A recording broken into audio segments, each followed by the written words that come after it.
You're listening to an event from the U.S. Institute of Peace, part of the USIP podcast network. For more information about our work around the world, visit usip.org and check us out on social media.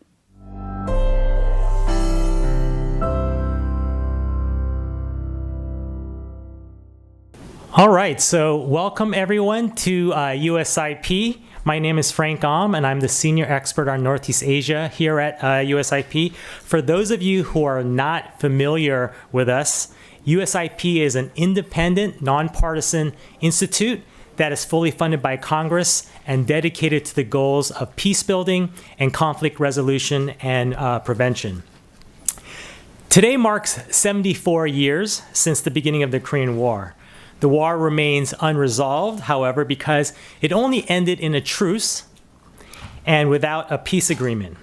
One of the lingering aspects of the conflict is the issue of separated families, both on the Korean Peninsula and here in the diaspora as well. Due to the division of the Korean Peninsula and the non-existent relations between the United States and North Korea, there are approximately 100,000 Korean Americans who have not been able to see or communicate with their family members in North Korea for decades. So today's event will focus on these divided families and some of the initiatives that aim to support these families. One is the Divided Families National Registry Act, which was introduced by Representative Jennifer Wexton of California, and would create a government registry for divided families. Another initiative is called Letters to My Hometown, which is a storytelling project that is archiving video messages from elderly Korean Americans to their relatives in North Korea. We have a great lineup of speakers today that will talk about these issues. Some of them will also explore the intergenerational impact of family separation and the opportunities for sustaining the collective memories of this human connection between the United States and North Korea. I will introduce our first three speakers before they talk, and then I will introduce three additional speakers who will sit together on a panel that I will moderate. And then at the end, I'll open up for Q&A. All right, so we are honored to have with us as our first speaker, Congressman Brad Sherman, who represents California's 32nd Congressional District, which is incidentally where my wife is from. She grew up in Granada Hills. He has served in Congress since 1997 and is the senior member of both the House Foreign Affairs and Financial Services Committees. Furthermore, Representative Sherman has been very active on Korea issues in the past, including with his Peace on the Korean Peninsula Act. He's also one of the co-sponsors of the Divided Families National Registry Act that I mentioned earlier. We appreciate your commitment to peace, partnership, and stability. These are values that are at the heart of the congressional mandate set out for USIP. And we're grateful that you are a trusted voice on foreign policy and national security issues in the House of Representatives.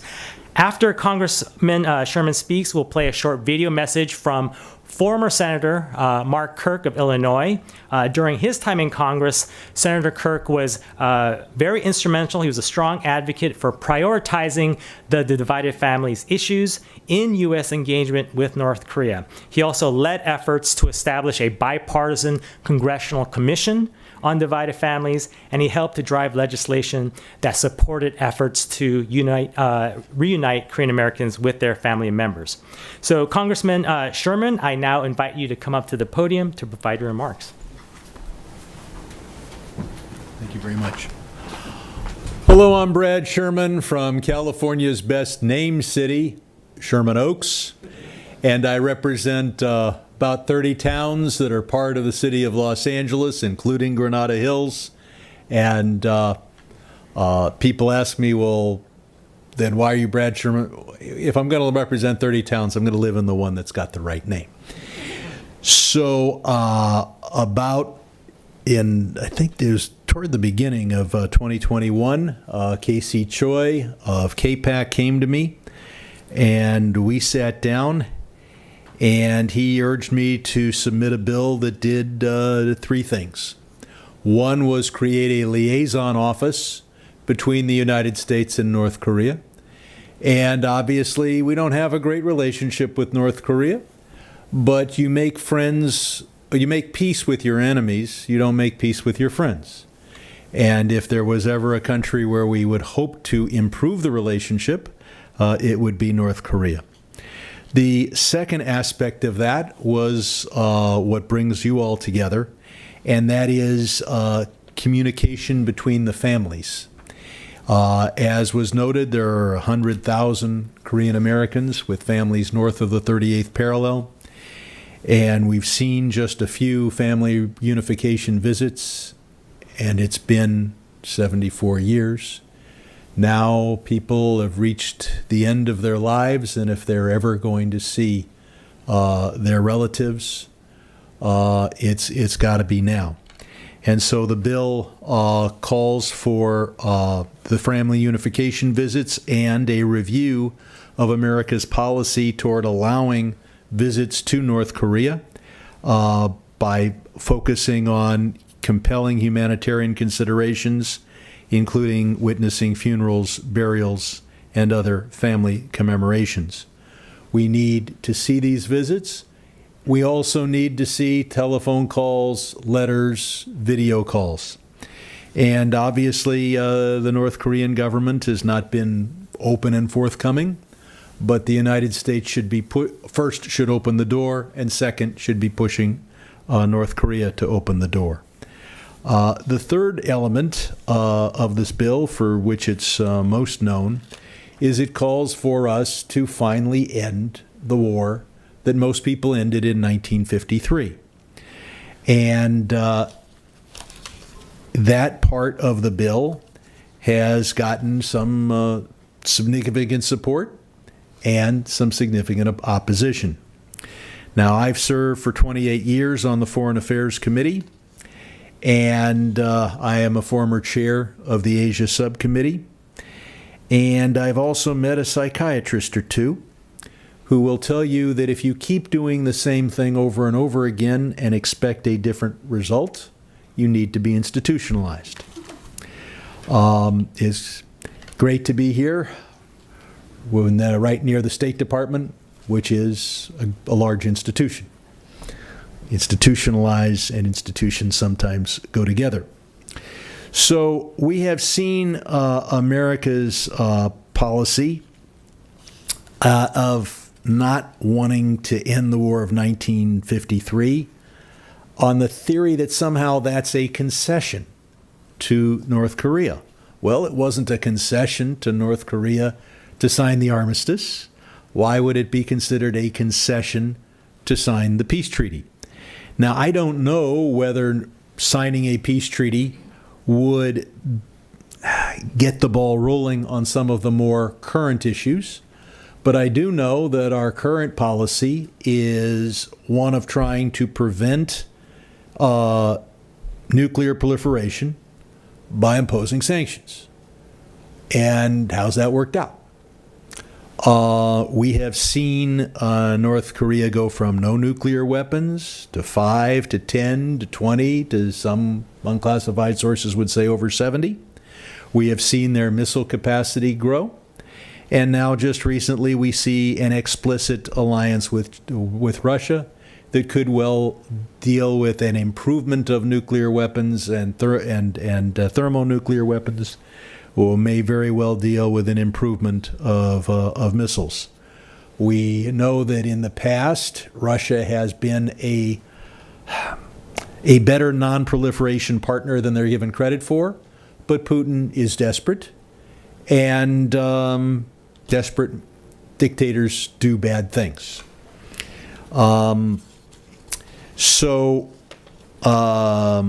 We have 41 co-sponsors of the bill. We also have significant opposition from those who think that it's a concession. But the bigger issue is not just ending the war, but somehow limiting the North Korea nuclear program and ending the sanctions.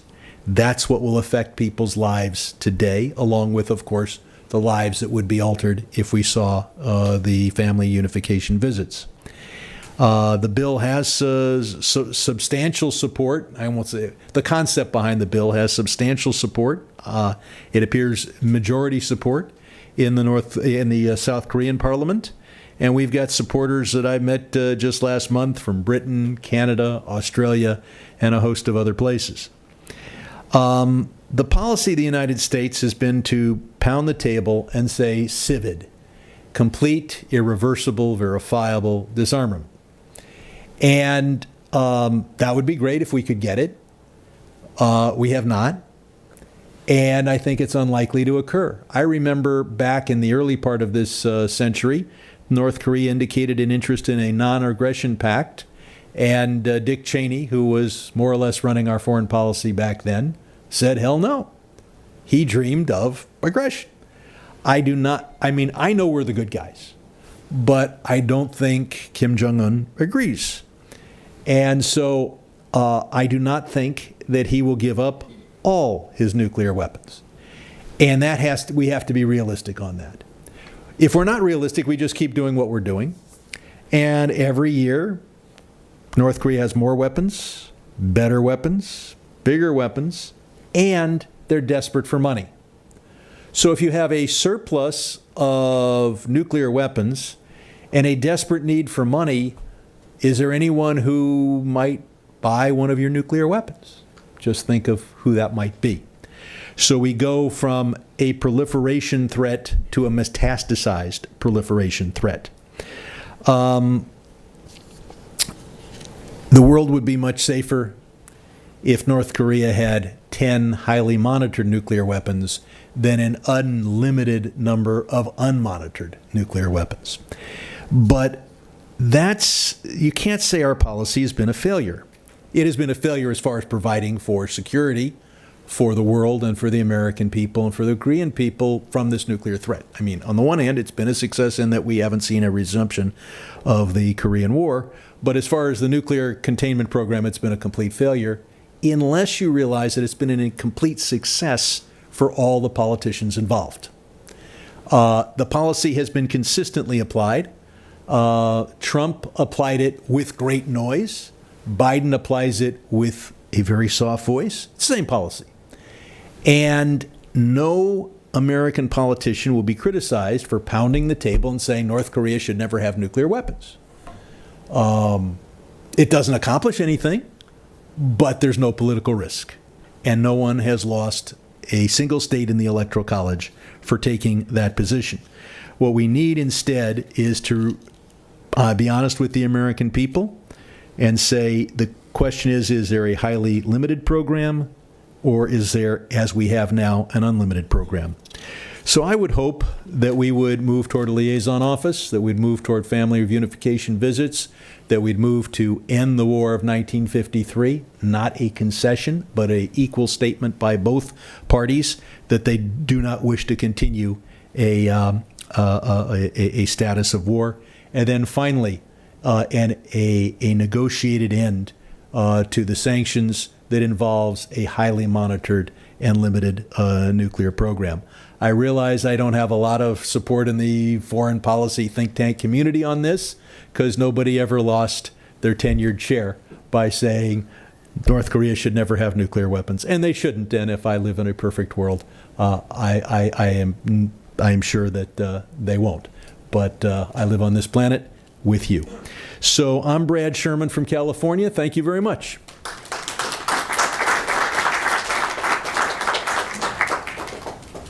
This is Senator Mark Kirk. I want to thank you all for coming here today to this event about divided families across the Korean Peninsula.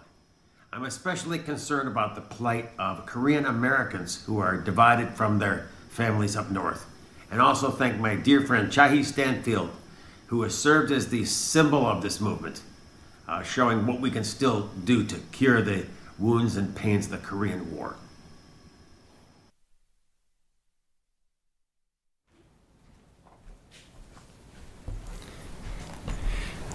I was going to thank Representative Sherman. I'll thank you in many ways, and I'll thank Senator Kirk for his very brief remarks. Right now, we'll turn to our last individual speaker, Ambassador Julie Turner, who is the U.S. Special Envoy for North Korean human rights issues.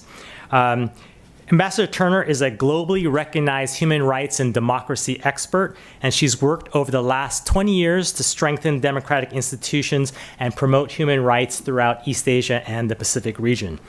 Previously, she served as the East Asia Office Director in the Bureau of Democracy, Human Rights, and Labor at the State Department, as well as the Director for Southeast Asia at the National Security Council.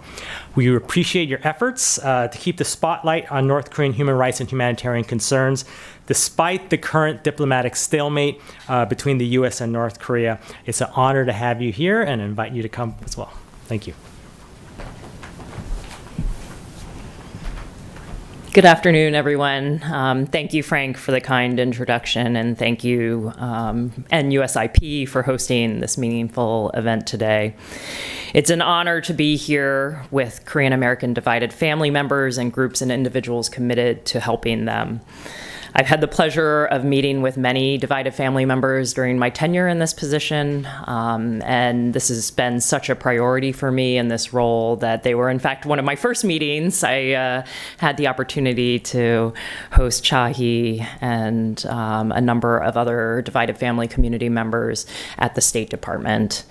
I want to thank Congressman Sherman for his remarks earlier, as well as both the remarks and the work that former Senator Mark Kirk has done in this space. I know that he has been deeply committed to family reunifications, even in retirement in Illinois. So it was very wonderful to meet with him, to see Cha-hee and others when I was last in Chicago a few months ago. I can't emphasize enough how critical civil society is to raising awareness of the unique challenges that Korean American divided family members face, addressing what they need, and convening leaders from all different sectors to facilitate family reunifications for them as soon as possible. Civic organizations such as KoreanAmerican.org, Divided Families USA, and the National Coalition of the Divided Families from 14 different states, which are represented at today's event, are truly driving forces for U.S. DPRK family reunions. As I mentioned, since day one as U.S. Special Envoy on North Korean human rights issues, and in the many years before working on North Korean human rights issues, my priority has been listening to the voices of Korean divided families and Korean American, Korean diaspora communities, and ensuring that we are incorporating the voices of the Korean diaspora community and Korean Americans in our foreign policy making. One thing that struck me in one of my engagements with the divided family members is that one individual said, "This is the first time that a U.S. government official has met with me. I've served the U.S. Overseas in Vietnam and feel like my government has not been listening to my pleas for help, that I do want to be able to go home to my hometown and see where my mother is buried." These stories, each of these interactions that I have, each individual one has left an imprint on my heart every time that I meet with this group. The stories are heartbreaking, and I do want to apologize on behalf of the U.S. government for not doing more sooner. I have told this story a couple of times recently, that many of you know that I'm a Korean American adoptee, and it's not the same type of experience, but similarly understand the kind of desire to return home, if you will. When I was a young college student, I did travel back to Korea to do a birth parent search.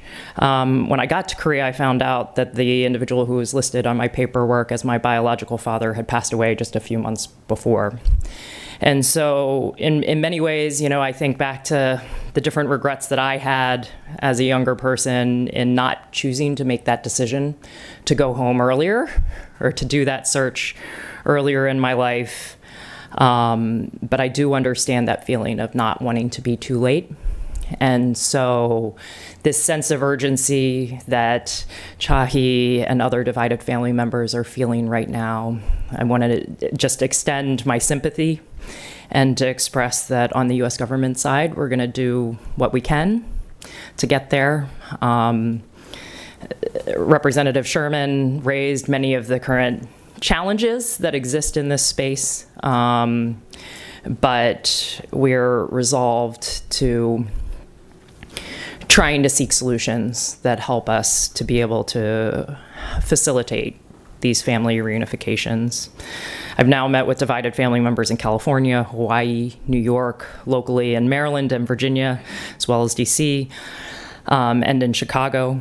And I will continue to visit with these groups in every domestic trip that I do. I've also prioritized just the family impact on my recent trips to Korea as well as Japan in chatting with abductee families and other separated family members in both of those countries. In these engagements that I've had domestically, though, I think one of the most important pieces of this for me has been listening to an audience that hasn't felt like they've had a voice for a long time. And I've heard that there are a lot of diverse views out there in terms of what the U.S. government should do, what the needs are, and we're working to find ways to incorporate the broad range of views to be able to offer solutions that really fit the needs of the community. And this includes, for example, the idea of the National Registry. This also includes supporting the great work of Paul and others who are documenting these stories through video testimonies, and hopefully looking for a way that the government can help facilitate storage of those videos for future purposes. But also thinking about how we're defining family and who should be included in this process. These are all conversations that I know are going on in the community that we are incorporating into our thinking. My own personal viewpoint here is to think of family as expansively as possible and to let people define how they're defining family rather than have it enforced on them by the government. And so thinking about how we can incorporate the broad views of the impacted individuals. At the end of the day, we're prioritizing this because no one deserves family separation. It's inhumane and traumatic. Divided families currently living in the United States and in North Korea are aging and are running out of time. The clock is ticking and their reunification is a matter of utmost urgency. So as we continue to message to the DPRK that the United States is ready to talk right now without any preconditions, we are hoping to put out there different areas in which the North Koreans might be willing to communicate. And I hope that they will hear us in thinking through these issues, particularly the divided families and family reunifications, because of the humanitarian mission underneath of this effort. And so we will continue to signal and message our readiness to get back to the table.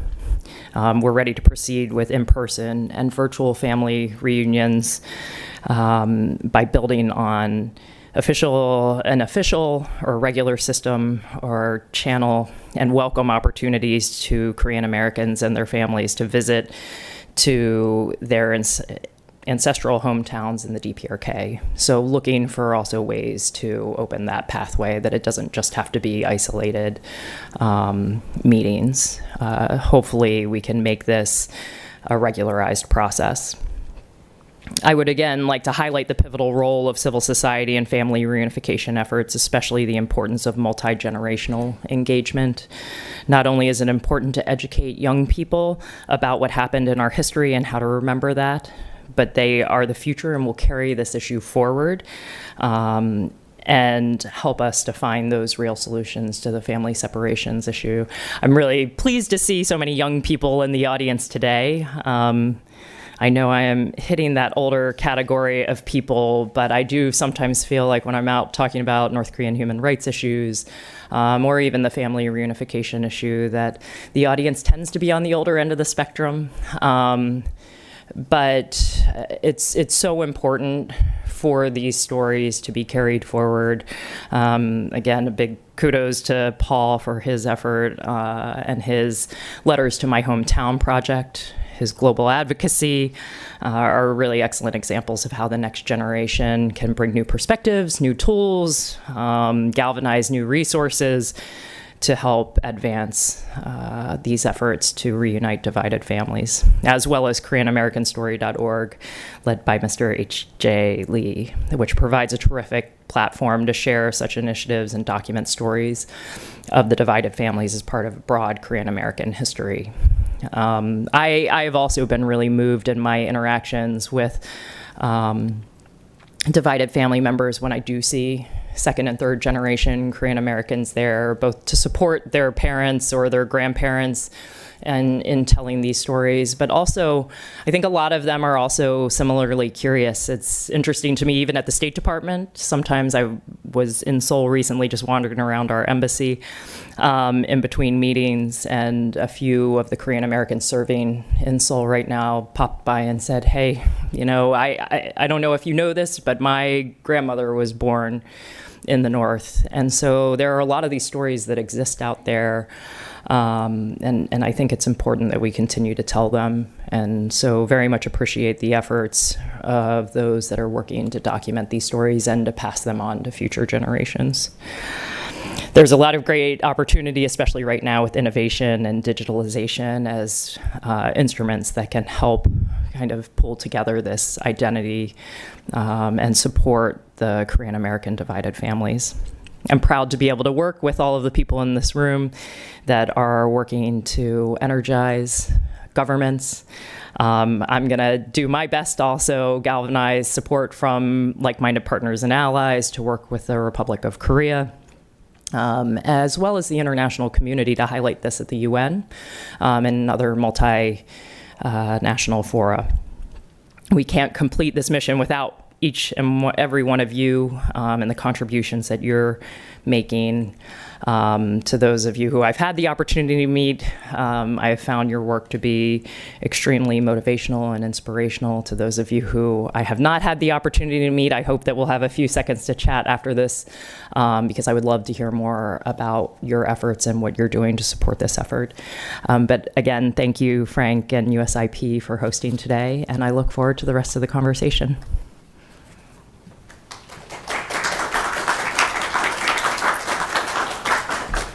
Thank you very much, Ambassador Turner. So at this point, I'd like to invite our three panelists to come up and join me on the stage, and then we'll start our panel discussion, and I'll also introduce them as well. And then later on, we'll invite Ambassador Turner to come join us on the stage as well. All right, so let me go ahead and introduce our three speakers. First, we have Paul Cuman Lee, who is the president of Divided Families USA, through which he has supported research, advocacy, and storytelling on Korean American divided families since 2016. He's currently based at Corrymeela community in Northern Ireland, and he also previously worked here at USIP on Northeast Asia and youth issues. So welcome back, Paul. Next is, I'm going to go to H.J., who is the H.J. Lee, who's the executive director of Korean American Story, which is a storytelling nonprofit organization whose mission is to create, share, and preserve the stories of the Korean American experience. These stories, which are intended to promote reconciliation and healing, will be archived at USC's Korean Heritage Library. And then we have Chai Lee Stanfield, who is a Korean American divided family member herself, and the executive. Yes, that's definitely worthy of applause. And the executive director of the National Coalition for Divided Families. She has been working with various members of Congress for over 2 decades to pass legislation in support of the divided family issue. So let's all just give them an initial warm welcome and applause. Now, Paul, I know that you want to introduce the Letters to My Hometown project, so let me turn it over to you briefly before we start our panel discussion. Frank. Thanks so much, Frank. And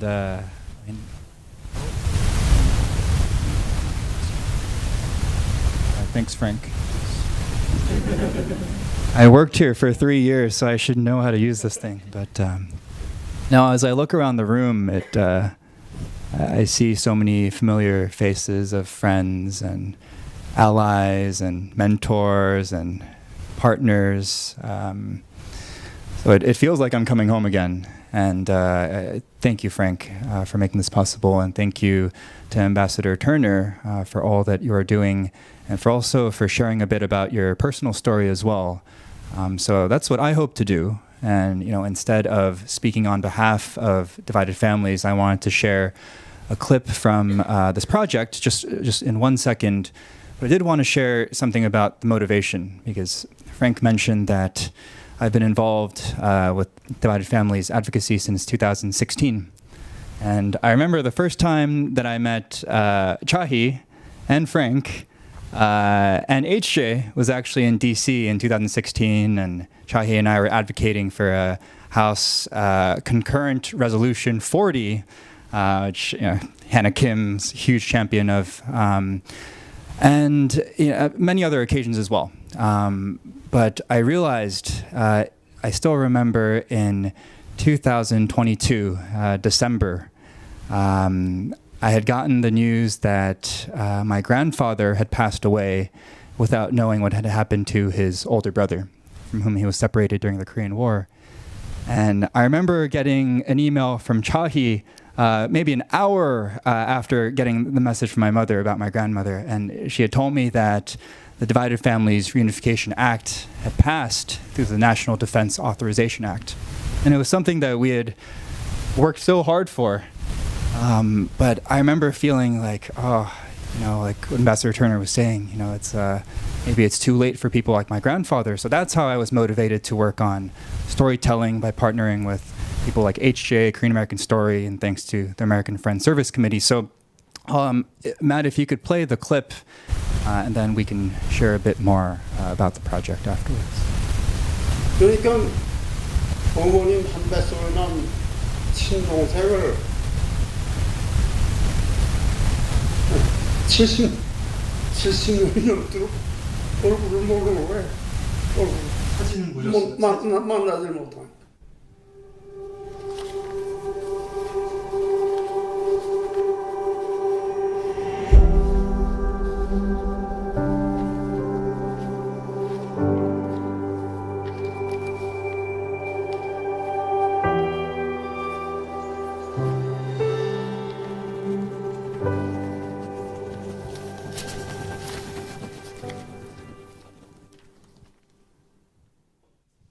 야, 내가 내년에는 또 못 오겠고, 내후년에 또 와서 너희들 다시 만나마. 그리고 헤어졌는데, 그게 지금 26년이 됐네요.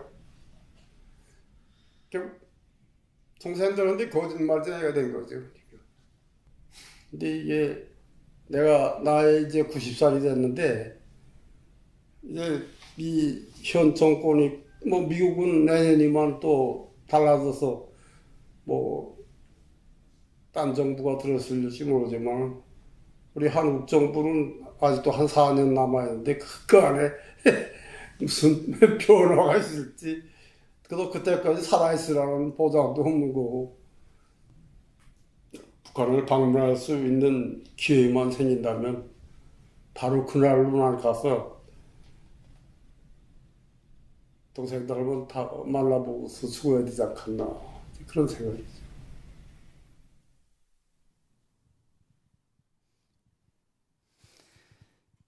Yeah, I remember that interview at a Korean restaurant outside Philadelphia with Mr. Lee, who looks pretty good for 90 years old.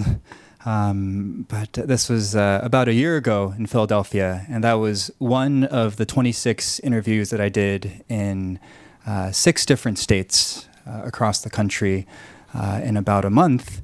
And there are a lot of things that I've learned at USIP, working, on writing policy briefs and I guess not using how to use a mic properly, but I guess working on events like this. But I did not learn how to operate a camera properly or any of the training that's necessary for a proper, I should have gotten some pointers from HJ. But all this to say, it was very, very grassroots. I just had a backpack and was going across the country. But it really was because I felt the sense of urgency. And I asked 3 questions to each of the elderly family members. What do you remember about your hometown in North Korea? What do you remember about your family members? And if your family members in North Korea could hear this video, what would you want to tell them? So that was a bit of a snippet, but just the last thing that I'll say before turning it back to Frank is, in terms of my hope and goal for the project, was ultimately about healing and closure from this trauma of family separation.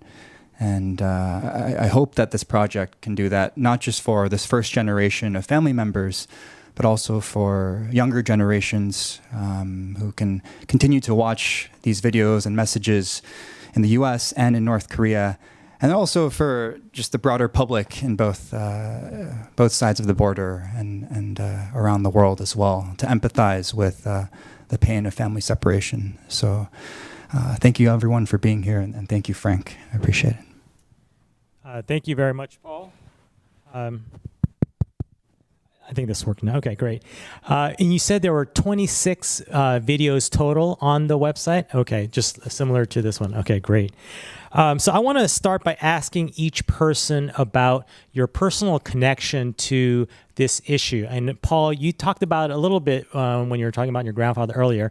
But let's start with Chahi, and then we'll go to HJ, and then Paul, if you have any additional thoughts you want to add. But answering the question of what got you involved on this project?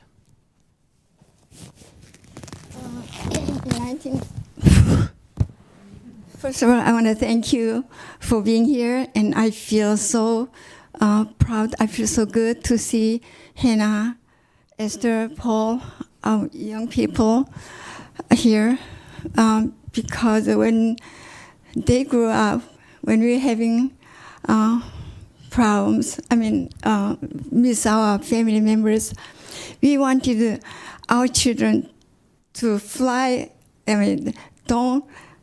Wouldn't do anything to do with the first generation's tragedy. We wanted them to be far, far away and achieve the American dreams and be happy. But when they grew up, they flew back to their heritage, and they're carrying our cross with us. And I'm so grateful. I'm so proud of our young generation here. Thank you. I happened to visit Manchuria in 1988. I was born in a deep mountain village called the Tapuchahe, which was the mountain village where the Korean, guerrillas were hiding, which was the hideout place for the Korean guerrillas. And my father had about 120 people, men cultivating the agricultural land in the Manchuria area. And these men were armed. They worked during the day in the fields, but at night they were armed to protect the village from the bandits, which were common in those days. According to the area history and my family history, my father provided the food and the weapons to the Korean guerrillas. And the leader of the Korean, they call it Yugyokdae, Donglipgun, the fighters was the future Prime Minister Kim Il-sung, and one of the little guy in that company was my father's youngest brother. And I was born in 1940, and my family moved as soon as right after the World War II. My family moved returned to our hometown, which was Daegu City. But my father and one of my brothers stayed there to wrap up the business, and that was the last time we saw them. So in 1988, I visited my birthplace, which was still really deep, primitive village. Then the next year, before that, I had been in charge of the branch library in other area. But the next year, in 1989, the branch managers the branch director's position was vacant at Albany Park Library, which was located in the heart of the Korean community. So I transferred to the Albany Park Library, and within 1989, so by 1924, I received 2 huge grants from the Illinois State and built Korean collections with a nonfiction and fiction. We had to make room to house that. That attracted the Koreans from all of the Chicago and from 107 suburbs. And the library was crowded with the Korean patrons, and a lot of them were divided family members. That was 1990 when in South Korea they started a reunion process, so that affected to us too. So there was the beginning of our divided. Someone had to do something, and I did a search. Nothing was done. I couldn't find any documents or no literature on divided family work in the United States, and I didn't know where to start. But someone had to start. So in March 2000, I went to see a man named Mark Kirk who was running for Congress. So I told him our issue. So that's where the Korean-American divided family work started. Okay, thank you. Thank you. H.A. Hello? Okay. No, this is good, thank you. Unlike Paul, this is a foreign milieu for me. I feel very uncomfortable. I don't know anything about policy, legislation. I'm just a storyteller. So, but, I got involved primarily because, Paul called me up and looked at me with those puppy eyes and said, "Can you help me out?" And I was like, "Of course." My father-in-law, my late father-in-law, Byung Cho, and my mother-in-law, Chung Cho, are both from Hamgyong, southern Hamgyong province, what is now North Korea. And he was from Hamhung, and she was from Orejin, I think. I think that's the name. My father-in-law had in 1950, when the war broke out, he was 18, and he decided to join the South Korean army. So he signed up, got shipped to South Korea. All his family stayed behind. And it's kind of like that, the ode to my father, the boat leaves, doors close, that's it. And so he's had to fend for himself ever since. My mother-in-law was more fortunate in that she got to escape with her parents. But she also had some adventures along the way. And one of the stories that she told me was that when they were taking train down south, there was no room on the train, so they would have to climb up to the roof. And it's kind of dangerous if you fall asleep on top of a train because you'll fall off and die. So the father would wrap themselves with a blanket so that if one of them falls asleep, you wouldn't die. That's kind of the typical story of their journey down south. My father, in his later years, in the 80s and 90s, 1980, 1990s, when the doors were open, he visited North Korea several times. And he got to meet his relatives. It was a bittersweet experience for him, I think, because he was really devastated by the abject poverty that he experienced. One trip, he came back literally with the clothes he was wearing and the shoes he was wearing. He almost lost the shoes because they wanted it. But he literally gave away everything he had to his relatives. And when he came back, he would start sending money, knowing very well that, a lot of it probably didn't make it to his family, but he couldn't not send it. So, it was really powerful to watch something like that or hear about stories about things like that. Years later, when I was interviewing him, I said, was it difficult for you to leave Korea to immigrate to the U.S.? And he said no, because I was a refugee in the South. So it never really felt like home to me. I thought that was a really interesting comment. So for me, it's quite personal, but also as an organization, we record stories of many memories of folks who have experiences of the Korean War, as well as folks who have families that they've left behind. So it's kind of, for me, both professional and personal as to why I'm involved in this project. If I could just add one thing about my personal connection. I was just reminded, and HJ, you were just sharing about your father and difficulty or how easy it was to come to the U.S. But Mr. Lee, whose snippet of the interview you just saw from Philadelphia, I remember asking him, about how he came to the U.S. And he was saying one of the main reasons for him was to immigrate to the U.S. was so that he had an easier time visiting North Korea, and it would be easier for him to have the possibility to reunite with his family. And I was just reminded of that because ultimately for me, it's personal. You have 3 generations of Korean Americans here today, at least 3 generations. And I remember at USIP, it was when I was working at USIP when I naturalized as a U.S. citizen. For me, I was born in South Korea. My family came to the States when I was 5, and then I grew up here, but I still held on to my South Korean citizenship until much later in life.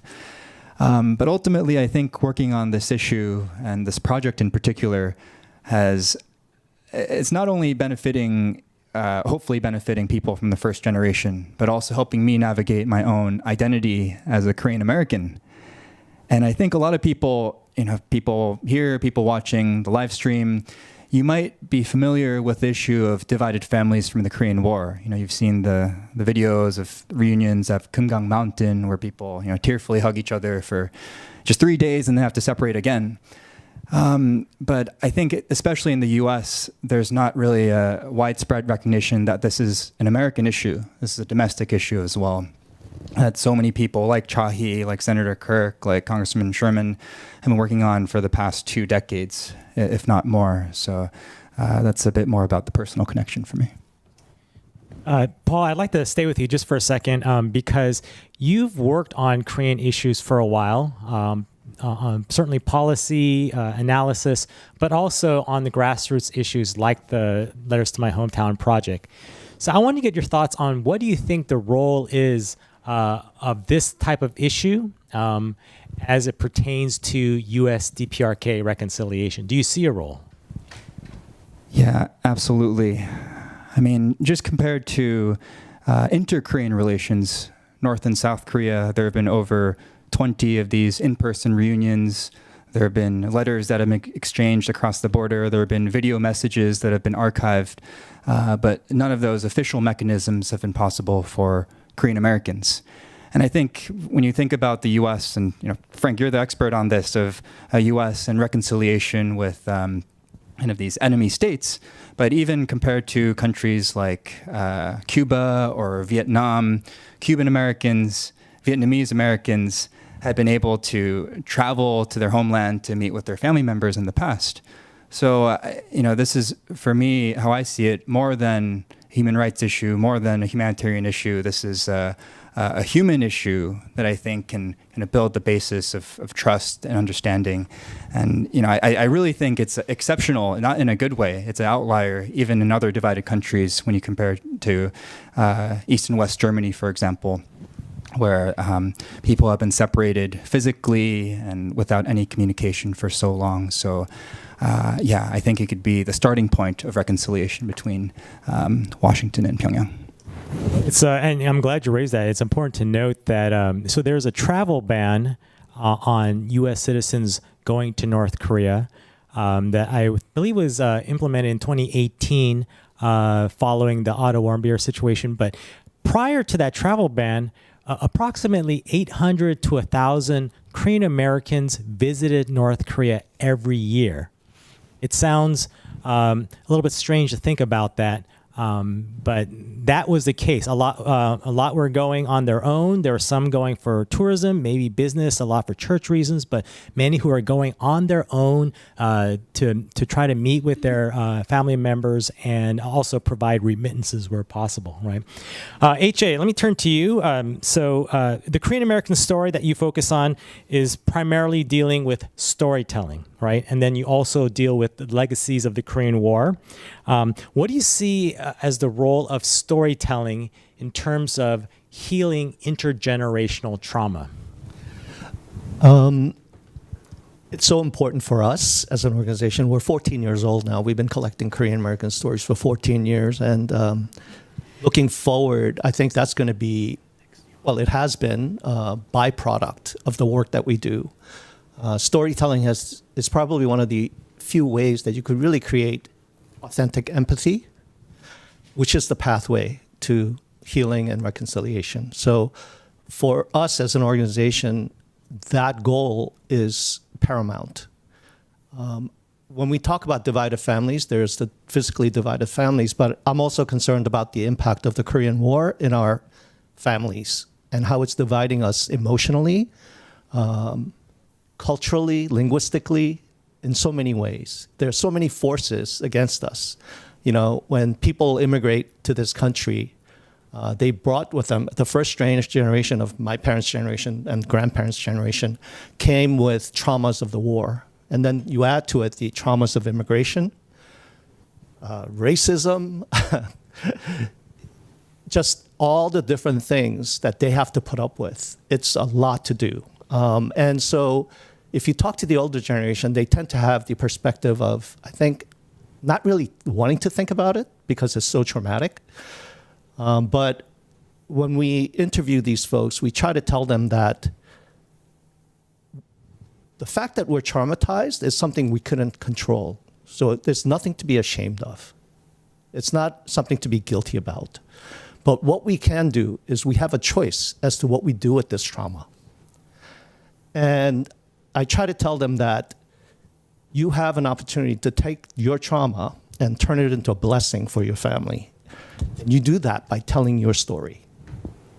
By honoring your story, the children have an understanding of resilience, grit, all the things that made you survive. These are positive things that we need to perpetuate.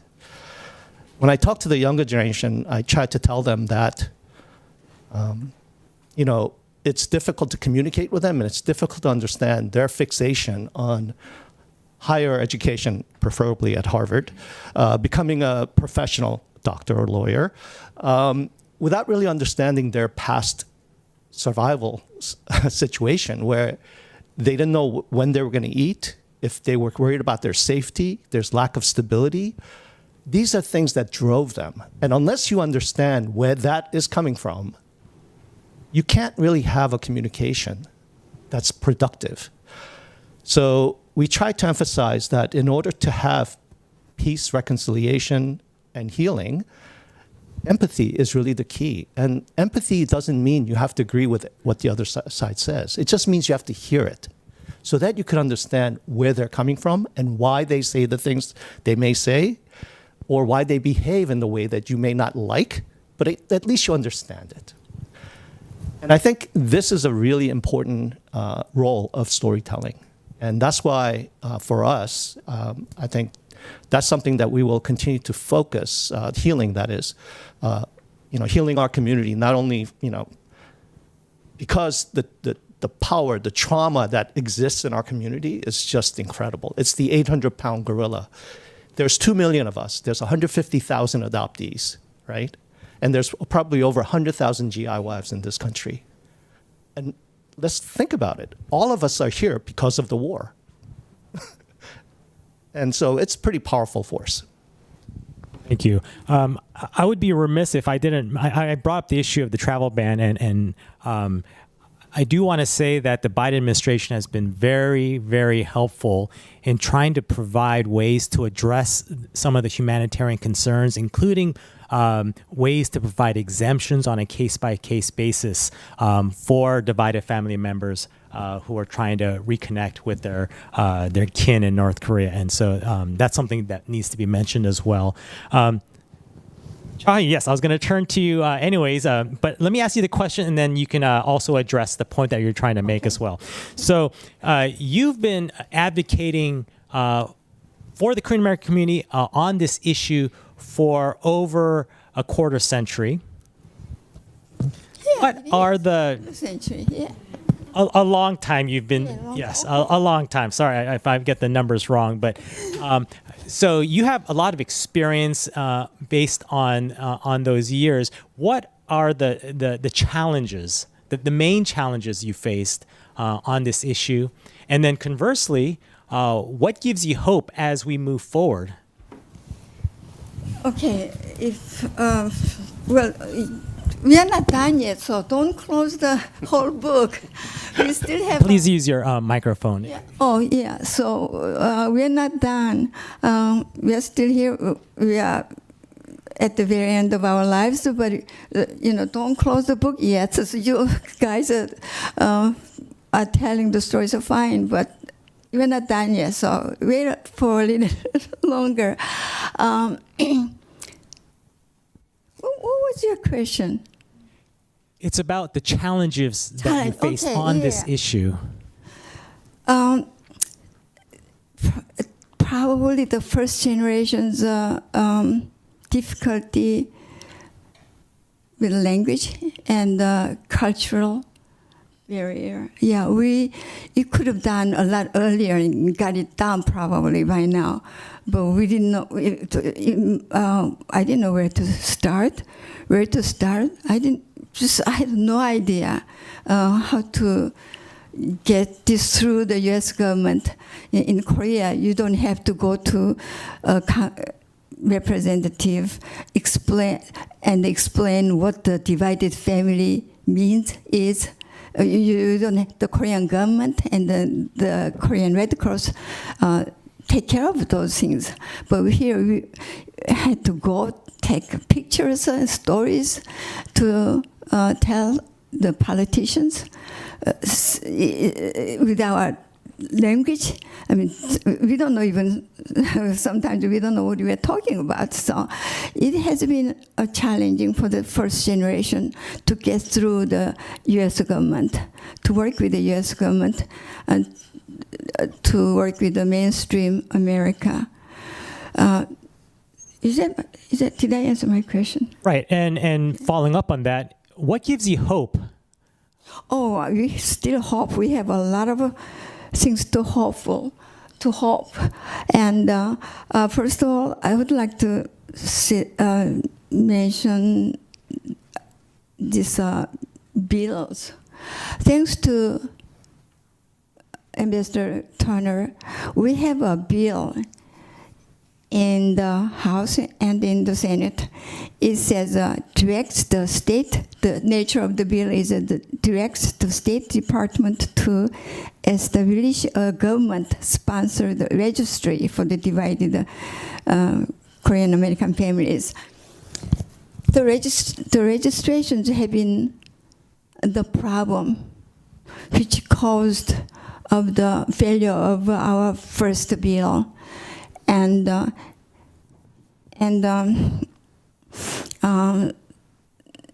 even somewhat to the second bill.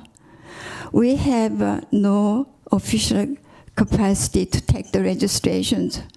So I took some registrations through my website, and after doing a nationwide publicity, when a resolution or a bill is passed in the House, and on special events such as Singapore summit. And before, if I tell you about the registrations, probably I can explain where we are. Before the Singapore summit, I filed 105 registrations at the State Department. The next year, in April 2019, Ambassador Began called us and asked us to get ready for a video reunion before or after Hanoi Summit. So I called everybody on my list. And 15 out of 105, either they have passed away or their phone numbers are disconnected. So I added several more, and I filed 97 registrations at the State Department. And thanks to Esther Im, I have a graphic showing the age distribution.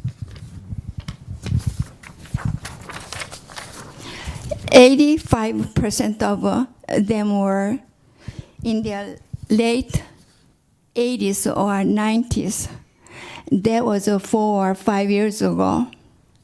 Since then, we have had COVID. The situation in North Korea is even worse because of the food shortage and the COVID. So if the reunion happens, it wouldn't resemble the reunions held between South and North Korea, which you have seen on TV. Congressman Sherman just mentioned the Casey Choi. Casey Choi has his father's ashes at home because his father wished to be buried in hometown. I met another lady from Texas. She also has her father's ashes at home for the same reason. We have the ambassador met Elder Jang Song, who's 91 years old. He left home when he was 17 years old. He didn't even get to say goodbye to his parents and his siblings. He would like to visit his hometown to find an area where he could bring the remains of his parents, and his siblings together. Some of the divided family members would like to visit their parents' graves. So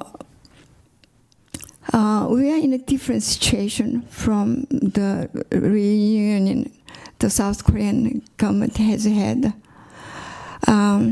We are at the very end of our lives, but still, I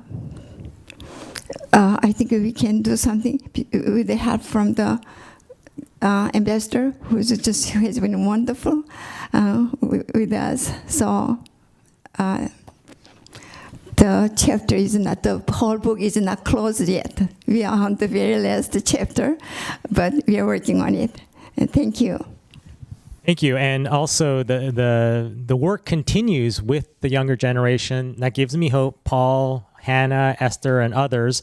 And also on the issue of hope, I thought Congressman Sherman was going to mention this, but he didn't. I don't want to steal his thunder, but I'll mention it because he didn't, is that the Divided Families National Registry Act comes up for a vote tonight. And so that's something to look out for as well. Let me just ask one more question, and then we'll open it up for Q&A. And this is for all of you, just really quickly.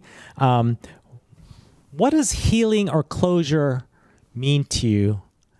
Is it, does it have to be unification? Does it have to be the ability to travel freely or knowing the status or whereabouts of your loved one? What ultimately at this point does healing and closure mean for you? And I'll start with Chao-hee and then go to HJ and then Paul. I don't know how you can close our stories can go on, but how can you close? Can you stop missing your parents or missing your hometown you left 70, 60 years ago? I don't think there's a closure for us. divided family members buried their pain and suffering in their hearts, and they took them to their graves. I don't know whether you can call it closure, but that's what we will do. HJ. I feel very unqualified to answer this question.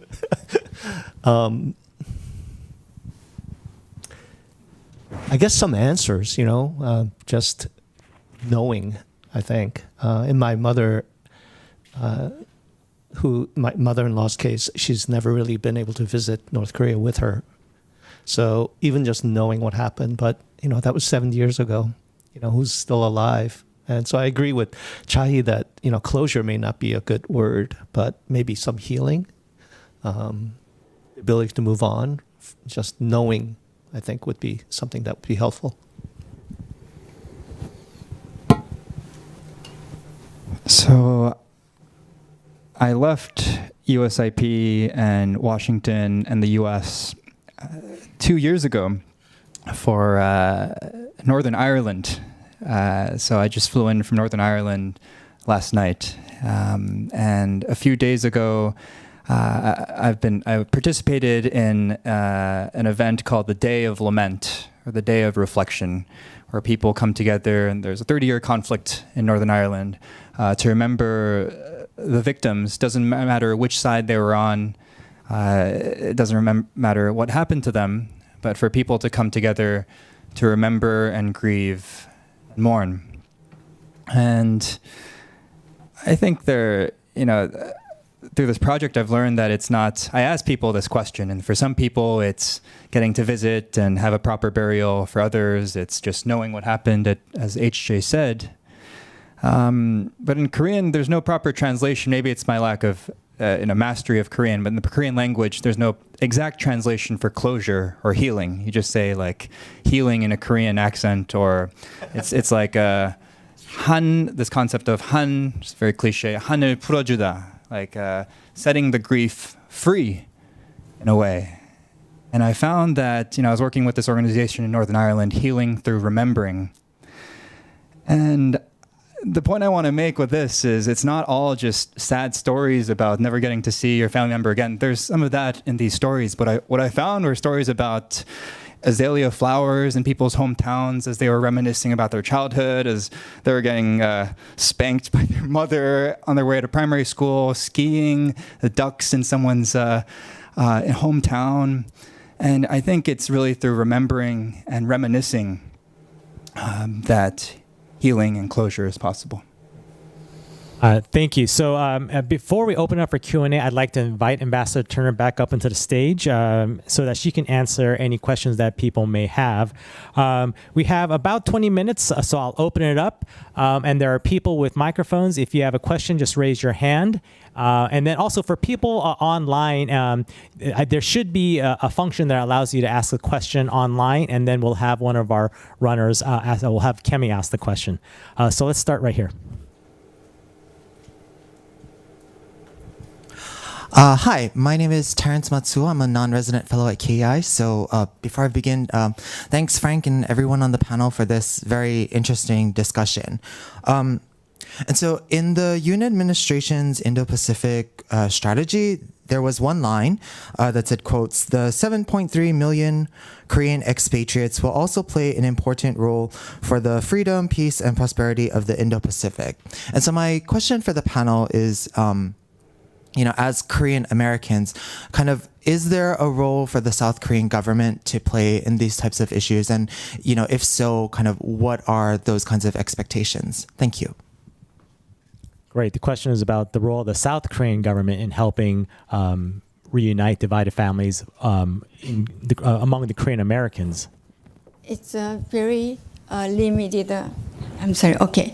In 1985, the South Korean government and North Korean government had agreement on about the divided family issue, and the Korean American divided families were excluded from their agreement. So the South Korean government cannot play a role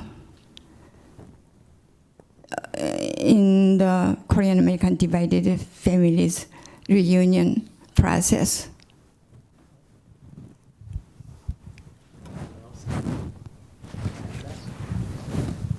Yeah, I guess I'll just briefly say, because I've been focused on the story archiving, and maybe it's better than nothing that family members from North and South Korea can meet for a few days, never to see each other again. But I don't think that's the ideal form when Ambassador Turner has talked about victim-centered approach to divided families and human rights and trauma-informed approach. I wouldn't say inter-Korean family reunions are the most suitable for trauma-informed because there's a risk of re-traumatization.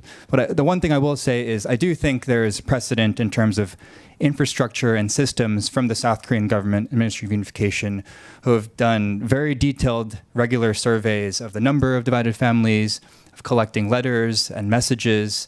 So I think there's a lot to learn from that, even if Korean Americans aren't going through the same channels. I'll just jump in and say ditto to what Paul said, but also to really kind of underscore that the Koreans have set up this structure. They have a history that does have pros and cons that go along with it. But those are important lessons for us to learn from as we move forward in our own approach.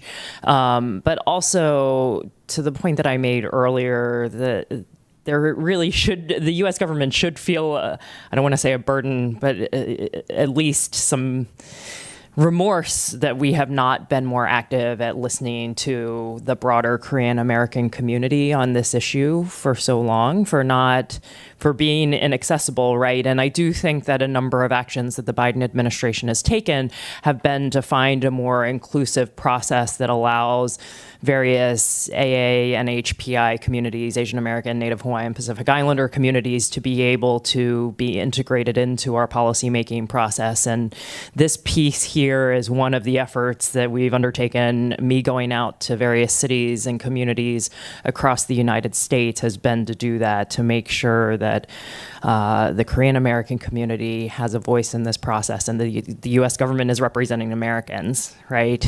I also would say that there is generally, in not just the divided families issue, but in North Korea policy work as a whole, this kind of perception that it's a Korean issue, Korean diaspora, Korean Americans, South Koreans, this is a Korean thing. But it's not. It's an issue that affects Americans as a whole. And so also in looking at the great diversity around this room, but also thinking about the great diversity across America, that I hope that this is something that Korean American divided family members can look to the broader community, to their friends, their colleagues, their neighbors, to also support them in that effort, right? This should be Americans speaking on behalf of other Americans as well. Yeah, I appreciate the efforts by not only the Biden administration, but the Trump administration, Steve Biegun's office, to advocate on behalf of U.S. citizens during negotiations with North Korea on these issues, not only divided families, but also for the families of service members from the Korean War who were trying to recover and repatriate the remains of their loved ones from the Korean War. So a lot of appreciation for that as well. Before the Singapore summit, in late 2017, North Korea presented 3 issues to the U.S. government, releasing 3 Korean American prisoners, returning the remains of the U.S. soldiers from the Korean War, and working on the divided family issue. The Trump administration took the first 2 issues and dropped our issue. We understand that the former president spoke our issue to Prime Minister Kim Jong-un at the summit, but we don't know the content of the words. Thank you for that information. I think we had one more question here. Okay. Go ahead. Hi, thank you for doing this, and thank you so much for sharing your personal stories. I'm a reporter with Voice of America Korean Service. My name is Young-Yu Kim. One question for H.J. Lee, just a personal question. Did your father-in-law tell you why he decided to choose to join South Korean troops? Yeah, he did. The microphone. Oh, sorry about that. He did. He said that. Yeah, I'm trying to remember exactly, but basically he was going to be conscripted by the North Korean army, and for whatever reason he decided that that's not. I think he had this whole communist mindset, right? Very typical of the people of that generation. And he said he ran away. In fact, he had to go hide for 2 weeks, even from his own family, because he didn't want to jeopardize his family in case they interrogated them. So there was a lot of that kind of conscription going on at that time. So he didn't specifically say why he didn't want to join, but he said, I ran away to get away from that, and then I decided to join the South Korean army. And just one more question for Ambassador. Dealing with North Korean human rights has always been a difficult job, I assume. And considering the current geopolitical environment, namely the recent summit between Russia and North Korea, and people assume that it might have emboldened Kim Jong-un and his regime, do you think it made your job much more difficult? I think while, and we say this a lot, the human rights situation is inextricably linked to international peace and security. And I know in the ROK, the ROK government likes to say they're two sides of the same coin. And I completely agree with that. And we see that interconnectedness in the military cooperation between the DPRK and Russia, sales of missiles that are then being used to commit human rights abuses in Ukraine, or overseas workers who are in forced labor-like conditions, who are then sending money back to the regime to fund the WMD program. Those connections undoubtedly exist. But I will also say, on the human rights side, we are looking at North Korea's human rights record in the same way that we look at, I don't want to pick on any particular government, I will say the ROK, just because I will not single out any other authoritarian regimes in the region. But, we're looking at the North Korean government and judging it against the same standards that we report in our annual human rights report on the South Korean government, on the Japanese government, on Vietnam, on Laos, on Thailand, on treaty allies like the Philippines, right? Those reports that are written are weighed against universal values that are enshrined in the Universal Declaration of Human Rights. They are governed by numerous UN treaty bodies, some of which the North Koreans are a party to. The Convention on the Rights of Persons with Disabilities, the Convention on the Rights of the Child, CEDAW, many other institutions. And so, while some of these other geopolitical issues definitely make things more complicated, the standards that we're asking the North Koreans to meet on human rights are the same standards that we're asking any other government around the world to meet. And so that doesn't change that. It is always hard to make progress with a government that doesn't want to talk to you. But we're going to continue to message. And I continue to remain hopeful that at the end of the day, we continue to convey our concern for the North Korean people. And a government's responsibility is to take care of its people, and that's what we're asking the North Korean government to do. Questions? Let's go to Esther up in the front row. Thank you. This question is for Ambassador Turner. I don't want to get ahead of the legislation that's being considered because Senate bill also has to get passed. And but I was hoping if you could share a little bit more about how you're thinking about this national registry. Should you be authorized and appropriated to do so? Have you thought about this a little bit more? What would it look like? What would you need from the community? What help can the community provide you? I'm going to divorce my answer from the legislation because I'm not allowed to comment on pending legislation. But I will say one of the things when I stepped into this role and was thinking about how to tackle the divided family issue to begin with. I was Paul was one of the first people who emailed me, and he connected me with Chahi and others on this issue. But also really grappled with this idea of, one, this was a relatively new issue to me, and then looking for resources that existed about the scope and scale of the problem. Where are most of the divided families living? How do I do outreach to the community and thinking about that? And I think that all applies when thinking about how you would go through a process of establishing a registry and the value of a registry. Some of this is, one, making sure, to Chahi's earlier point about some of the challenges that the first generation has faced, is the language barrier.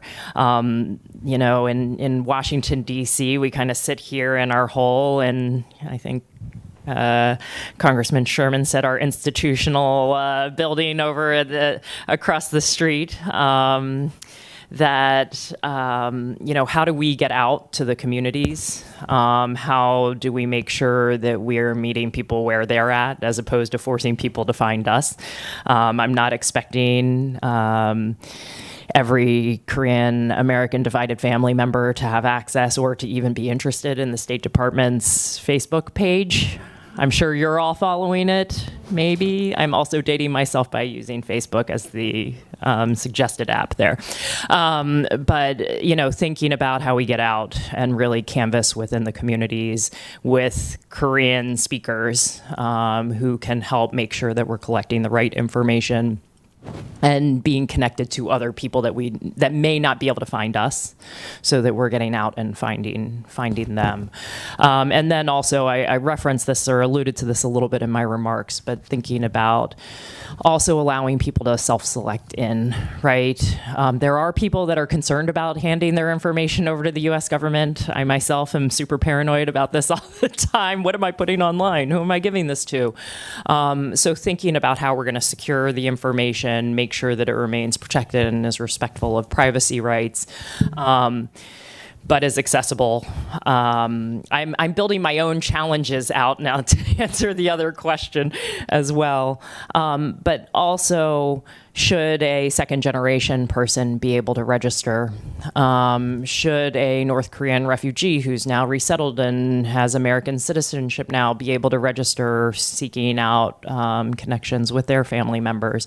I think giving options, leaving it broad, having it be victim-centered, so that people can self-select in is also really important, because I don't want to prevent somebody who has, it may be a third-generation person who heard their grandparents' stories, who wants to see it through. It may be a family member who's got somebody's ashes in their home, who wants to make sure to keep their father's promise to take their grandfather's ashes back home. And so we're going to be looking at this expansively. We're also going to be reaching out to a lot of the groups that are represented here today in the community, Korean American groups, to help us make sure that we're reaching the broadest range of people as possible. Paul, I think Ambassador Turner was trying to hint that you should do a TikTok to promote this issue. I don't know. I can't endorse TikTok, but... all right. So I do want to take, I think I saw one more hand, and then I'll go to Kemi to do one or two. One? Okay. So was there one more question in the audience? All right. We'll go here, and then we'll go to Kemi, and then those will be the last two questions. Thank you. Hello, my name is Kenji. this year, actually, Beyond Utopia documentary movie for North Korean defectors. Like that, so how about making such a documentary movie? So another one is, of course, North Korean defectors also seeking back to their homeland and also want to meet their parents, siblings. So how about the collaboration with the North Korean refugees? Okay, and then before you answer, let's just let Kemi ask the online question. Yes. So I have two questions. The first one is that you've named the urgency with the aging generation of divided families. So what is your vision for how to keep this activism alive and how we maintain our connections as these concepts become more abstract to newer generations and as elders with these first-degree connections to North Korea have passed on? And the other question is there an online platform for separated families? If not, maybe such a solution is possible for a start. Okay, so what I'll do is I'll go to each of you, and then you can answer whichever of the questions that you like, and we'll start with HJ.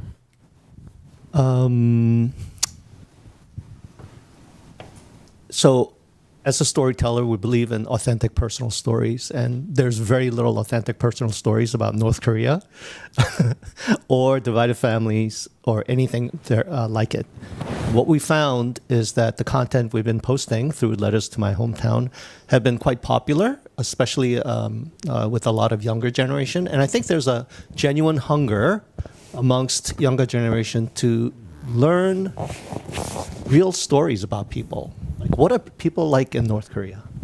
What are the real experiences of the Korean War? Aside from all of the politics, And right now, the only thing you see is things like Kim Jong-un, this and that and this, which is really not that exciting for a lot of younger folks. So I think for us, we're going to continue to tell real, authentic stories of human stories about North Korean life, divided families, and I think that's one way to keep the younger generation engaged. My hands are full, so I really can't think of what we should do for our next generation, really. But there are some wonderful people who have made the documentary films, and also I think, hey, we got enough work to do. The story, I mean, what you guys take care of your problems. So we have a bright, unbelievably brilliant young generation here. I can point it right here. So they can do a lot better job than we do with the subjects. Yeah, I wish I was tech savvy, social media savvy enough to have a TikTok channel, but I think it's really calling for the need of the next generation now. So I think that would be to those who are here and to those who are watching this message. If you have a story to share yourself or know someone in the community who might be interested in contributing to this project, because as Charlie said, it's too early to close this book. And this book doesn't only have one author. And I'm certainly not the first one. There's a long lineage, but I can't be the last one either. And Charlie can't be the last one. There's a great documentary, The Divided Families film by Jason Ahn, which is how I got started on this. But I would just encourage everyone to, one, check out the videos on the Korean American Story Letters to My Hometown page, social media, and to contribute and get involved if possible. Again, I agree with the storytelling aspect. I mean, for myself, just the interactions that I've had with people like Chahi, you can't leave a meeting with Chahi without feeling motivated to get out and do more on this issue. So, but to her point earlier when she was talking about the first generation wanting the second generation to fly away from this issue, to fly away from that trauma from the past, I will just say, Chahi, your bravery and courage in talking about your experience is really important to this, and I hope that other first generation Korean Americans will think about that, because to mobilize the second and third generations, we do need those stories to be told through storytelling outlets, because there's nothing more impactful than that personal touch. And I know in many of the individuals that I've spoken to, they're like, I was afraid to tell my kids. I was worried that they would live in fear, that they were being chased in the same way that I was being chased, or that they would face discrimination if people knew that they were of North Korean origin. But thank you to Chahi and other brave people, the various individuals that Paul's had the opportunity to document in his series, and many of the other products that are out there. On the refugee issue, I do kind of want to tie back to that, because there have been two stories that have really left an impression on me recently, and the National Divided Families Coalition has been great, and many of my meetings with them, they've invited refugees to join my meetings with the Korean American divided family community. But I met with a North Korean defector who had escaped last year. And it was really interesting. When I met with him, he said, I know because for generations my family has talked about our one family member who lives in North America right now. And he was like, look, now that I'm out, I want to be reconnected with that family. Like, I don't know how to start. Gonna go and hopefully someday find this community, right? And this is an individual who is now probably, to be honest, third generation on the North Korean side, who is now all by himself in South Korea, who is thinking about, like, how can I find that extended family? He thinks it's a great uncle. So there are these components that are also through the refugee community, offer also little snippets or windows in. But also for that connectedness to your hometown. I met with another North Korean recently who's resettled here in the U.S., and she made Pyongyang-style naengmyeon and also just North Korean-style kimchi, from her hometown. And she sent some of that kimchi home with everybody that came. We all went home with like a big bag. But one of the other individuals that was there was like, oh, I took it home to my grandma who was born in North Korea. And she was like, she tasted it and she was like, oh, this is just like the kimchi that my mom used to make. I haven't had kimchi this way, made this way, since I was a small girl. And so the tastes of food, right? A candy from North Korea, just some home cooking in a North Korean style can also help kind of refresh that connectedness to those memories. It's not the same as a reunification. It's not the same as a consistent contact with that loved one, but it can at least be a little piece of home for a short while. And so I would encourage people to think about ways to tap into the refugee community, the escapee community, and to think about what they have to offer and just helping build interconnectedness with North Koreans generally. Great way to end that. I'd like to thank Ambassador Turner, Paul Lee, Chai Stanfield, H.J. Lee, Representative Sherman, Senator Kirk, also Lindy Setting and Kemi Adewalure, my colleagues and the AV team, and all of you for joining us and participating in the event today. Thank you so much. Thank you for listening to this event. If you'd like to listen to more events or explore our other podcasts, visit usip.org/podcasts.